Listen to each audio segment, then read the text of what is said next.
শামস সুমন নাই, এটা আসলে এত ইজি ছিল না আমাদের জন্য যে এখনই এই নিউজটা শোনার।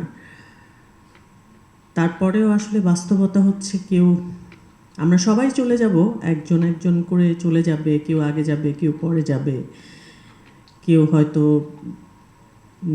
যারা লাকি তারা হয়তো অনেক দীর্ঘ সময় এই পৃথিবীতে থাকবে, তারপরে যাবে। আবার কেউ সুমন ভাইয়ের মতো এরকম হাসি খুশি ইয়াং বয়সে সুন্দর একটা সময়ে চলে যাবে, সবাইকে অবাক করে দিয়ে।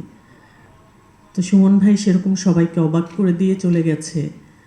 প্রায় ২৭ বছর সুমন ভাইয়ের সাথে আমার পথ চলা। একদমই শুরু আমার নাটকের জীবনের একদমই প্রথম যখন আমি এসেছি, তখনই সুমন ভাইয়ের সাথে আমার কাজ হয়েছে। নাহিদ আহমেদ পিয়াল ভাই জানি না এখানে আছেন কি না। পিয়াল ভাইয়ের খুবই কাছের মানুষ ছিল সুমন ভাই। পিয়াল ভাই অনেক এক্সপেরিমেন্টাল, অনেক সুন্দর সুন্দর গল্প নিয়ে, উপন্যাস নিয়ে, অনেক রাইটারের লেখা নিয়ে উনি কাজ করতেন, বিশেষ বিশেষ গল্পগুলো নিয়ে কাজ করতেন, এবং প্রত্যেকটাতে উনি সবসময় সুমন ভাইকে ভাবতেন। এবং লাকিলি তার কয়েকটা কাজে সুমন ভাইয়ের অপোজিটে আমার কাজ করার সুযোগ হয়েছে। তো সুমন ভাইয়ের সাথে প্রথম আমার পরিচয় নাহিদ আহমেদ পিয়ালের একটা ইউনিটে যাওয়ার সময় আমাকে পিক করতে এসেছে।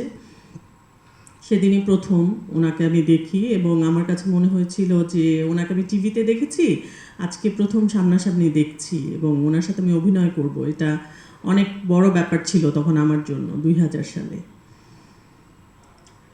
সেই থেকে সুমন ভাইয়ের সাথে প্রচুর প্রচুর কাজ করেছি, একসাথে অনেক অনেক অনেক কাজ করেছি। কখনো ওনাকে কোনো রকম বিরক্ত বা স্যাড এই রকম দেখিনি। উনি তখন আনম্যারিড ছিলেন, অনেক সময় ওরকম ফানও করতেন, বলতেন যে দীপা তুমি তো বাসা নিয়ে থাকো, একা একা থাকো, তোমার সব আছে, আর আমার শুধু একটা ল্যান্ডফোন আছে যেটা তোমার নাই, তোমার ল্যান্ডফোন নাই, চলো বিয়ে করে ফেলি, তাহলে হচ্ছে পুরো একটা সুন্দর সংসার হবে। তো এরকম বলতো। আমি বলতে সুমন ভাই আপনি আমার চেয়ে অনেক বড়, কি আপনাকে বিয়ে করব, এরকম একটা ফান সবসময় ওনার সাথে ছিল। তারপর বিয়ে করলেন, ভাবির সাথে আমাদের খুব চমৎকার একটা পরিচয় হলো, এবং ভাবিকে খুব সুন্দর একটা মানুষ হিসেবেই আমরা দেখেছি। উনি চমৎকার একজন সংসারী মানুষ হিসেবে ওনাকে আমরা দেখেছি। এখানে আমাদের শাহাদাত ভাইও বললেন, এবং আমি এটা খুব জোর গলায় বলতে চাই, আমাদের কেউ চলে গেলে বা কারো কোনো কিছু হলে আমরা না আরেকজনকে ব্লেম করতে খুব পছন্দ করি। এই ব্লেম করার টেন্ডেন্সিটা আমার মনে হয় আমাদের আসলে ভেতর থেকে দূর করতে হবে। কেউ অসুখ হলে আমরা মনে করি আরেকজনের কারণে সে অসুস্থ হয়েছে, কেউ মরে গেলে আমরা মনে করি আরেকজনের কারণে সে মরে গেছে। যে কোনো প্রবলেমে আমরা আরেকজনকে দোষ দিতে খুব পছন্দ করি, এবং আমাদের আর্টিস্টদের মধ্যে কেউ যখন চলে যায়, আমরা যখন 2টা লাইন লিখি ফেসবুকে, আমাদের মাঝের মানুষগুলোই তখন পাল্টা উত্তর দেয় যে বেঁচে থাকা অবস্থায় তো আপনারা কেউ খোঁজ নেননি, বা আপনারা তার কয়জন খোঁজ নিয়েছেন, এখন আপনারা কথা বলছেন। আসলে কে কার কতটুকু খোঁজ নিতে পারে যদি না আমি চাই? খোঁজ কিন্তু নেয়া বা রিলেশন মেনটেন করা দুইজন মানুষেরই কাজ। আমাকেও করতে হবে, অপোজিট পক্ষেরও করতে হবে। আর আমি যদি মনে করি যে আমি কারোর সাথে মিশবো না বা কারোর সাথে কথা বলবো না, বা আমি ডিপ্রেশনে আছি, আমি কারোর দিকেই এখন আর আমি কারোর সাথে কন্ট্যাক্টে যাব না, তো কার পক্ষে আসলে সম্ভব যে জোর করে এসে খুঁচিয়ে খুঁচিয়ে রিলেশনটা মেনটেন করা বা খোঁজ নেয়া বা তাকে জোর করে নিয়ে যাওয়া, এগুলো আসলে হয়ে ওঠে না।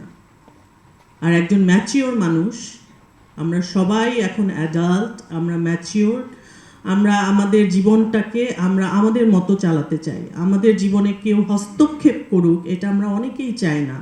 যখন নাকি অযাচিতভাবে আপনি কারো খোঁজ নেবেন বা বারবার তাকে নক দিবেন, সেটা কিন্তু তার ব্যক্তিগত জায়গায় হস্তক্ষেপ করার মতো হয়ে যায়। সো একটা মানুষ যেভাবে জীবনযাপন করতে চায় তাকে সেভাবে জীবনযাপন করতে দেয়াটাই সঠিক বলে আমার কাছে মনে হয়।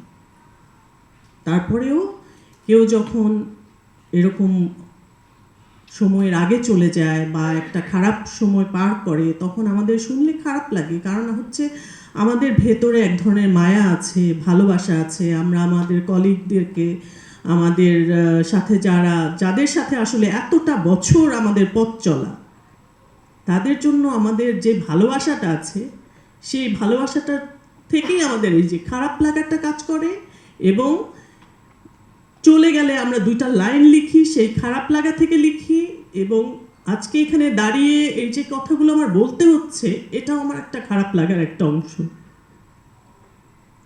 আমরা শুধু রিকোয়েস্ট করতে পারি আমার সহশিল্পী, আমার বন্ধু, আমার বড় ভাই, বড় বোন যারা আছেন, আপনারা ভালো থাকবেন, আপনারা ভালো থাকবেন। আমরা সবাই একসাথে থাকতে চাই, আমরা সবাই সবার পাশে থাকতে চাই, সবাই সবাইকে ভালোবাসতে চাই।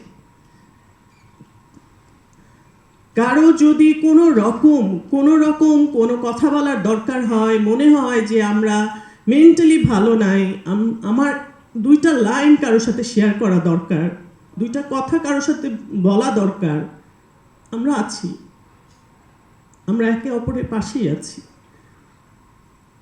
আমরা যেন পাশের জনের জন্য 2টা মিনিট যেন আমরা সময় রাখি তার কথাটা শোনার জন্য।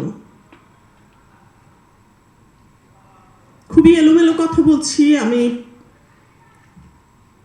আমি সবার জন্য আমি বলবো যে আপনারা যার যার মতো করে ভালো থাকবেন, সুস্থ থাকার চেষ্টা করবেন এবং আমার জন্য দোয়া করবেন যেন আমিও সুস্থ থাকি, আমিও ভালো থাকি।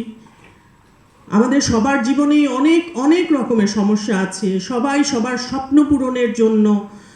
সাদাত ভাই যেটা বলছিলেন যে কাজ না পাওয়া, আসলে কাজ না পাওয়া না, স্বপ্নের মতো কাজ না পাওয়া, পছন্দসই কাজ না পাওয়া।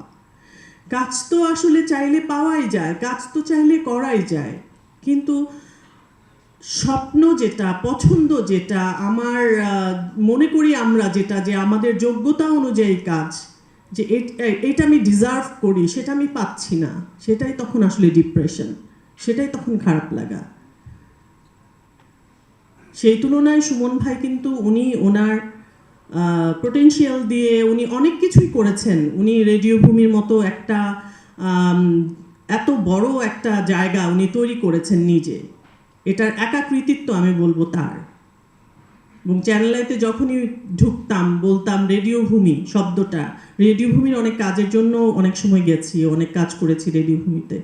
গর্ব হতো যে সুমন ভাই নিজের হাতে এটা দাঁড় করিয়েছেন। তো সুমন ভাই আসলে খুব ফেলনা কেউ ছিলেন না, তিনি যে কত বড় মানুষ ছিলেন, তার যোগ্যতা কতটুকু ছিল, তার প্রতিটি কাজ দিয়ে তিনি সেটা প্রমাণ করে গেছেন।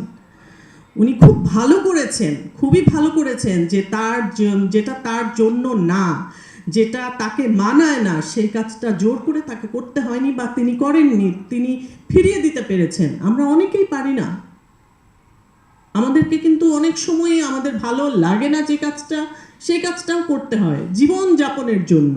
কিন্তু সুমন ভাই পেরেছেন, সুমন ভাই কিন্তু সেই কাজগুলোকে না বলতে পেরেছেন। সো তারপরেও যদি উনি না বলতে পেরে উনি যদি ডিপ্রেশনে মনে করেন বা ওনার খারাপ লাগা বা উনি ওনার স্বপ্ন সাকসেসফুল, উনি ওনার লাস্ট কথা ওনার সাথে আমার যেটা হয়েছিল সেটা হচ্ছে উনি ওনার ছেলেটাকে, বড় ছেলেটা যে ডাক্তারি পড়ছে, তাকে ডাক্তার দেখে যেতে পারলে আমার কাছে মনে হয় স্বপ্নটা পূরণ হয়ে যেত। শুধু সেইটুকু দেখে যেতে পারেনি বলেই আফসোস, আমাদের সেই আফসোসটা থেকে গেল। আমাদের চাইতে অনেক বেশি আফসোস আমার মনে হয় তার ছেলেটার থেকে গেল এবং ভাবির থেকে গেল।